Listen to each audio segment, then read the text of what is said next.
Today I'm going to tell you how I achieve handstand on dip bars, which exercises that I use, are there some tips and tricks, and lastly, how long did it overall take me to achieve one of the most iconic calisthenics skills.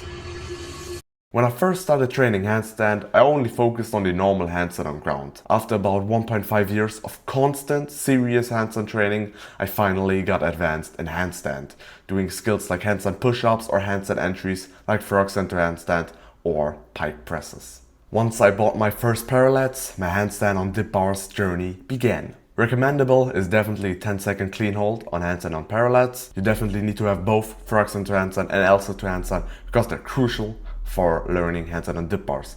They are probably the most common way to entry.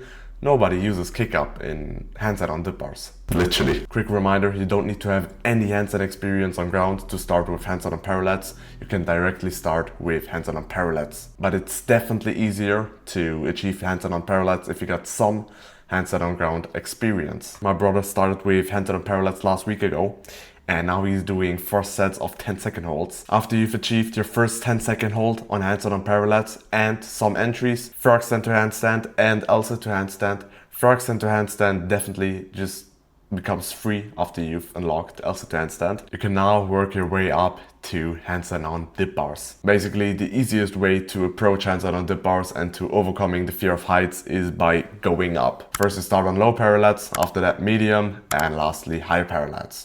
That's probably the easiest way to build up, and the same can be applied when doing entries. Let's say you're doing frog center handstand first, which is basically very recommendable because it's way easier than L center handstand on parallettes. You just first hold the frog center on dip bars, then you slowly begin to open your hips, after that straighten your legs out, and finally lock out your elbows, right? Push through, straight arms. Guys, I also have a new haircut, rated 1 through 10. Tips and tricks. Definitely use chalk. When you first try to do handstand on dip bars, you will be super nervous. Your whole body begins to sweat and your heart rate will just skyrocket to the top. And having sweaty hands will just make it worse. So definitely try to avoid it with chalk/liquid chalk. Second tip, which is crucial, don't have a friend or a person nearby helping you actively in handstand on dip bars. What most people don't know is your body automatically comes up with a way to land safely. Let's say you're going to overbalance, then your body will automatically have a way, have a pattern to save landly. And if a person actively tries to help, that just interrupts your system, your pattern that your body set up, right? And it's only going to be dangerous for you and the person trying to help. So don't have a friend actively helping you, but definitely have a friend nearby to motivate you or to relax you, if you know what I mean.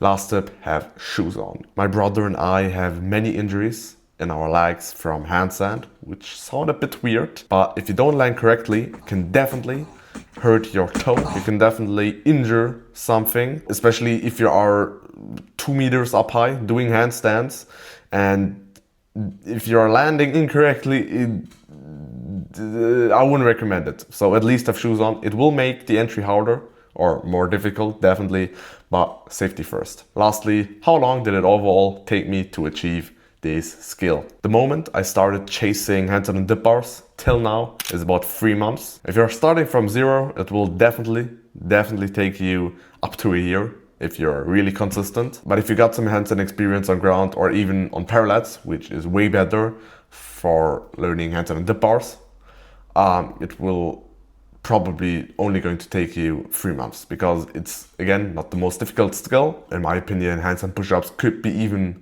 more difficult to achieve, but it's very interesting and super important for doing more advanced skills, and definitely one of the most essential skills in calisthenics. So if you stay consistent, like the video, subscribe to my channel and watch my videos daily, then you will definitely achieve it in, let's say, 2 seconds. And that would be it. I hope you enjoyed it, guys. Leave a comment and a like down below, like the video, subscribe to my channel, and see you next time, guys. Peace out.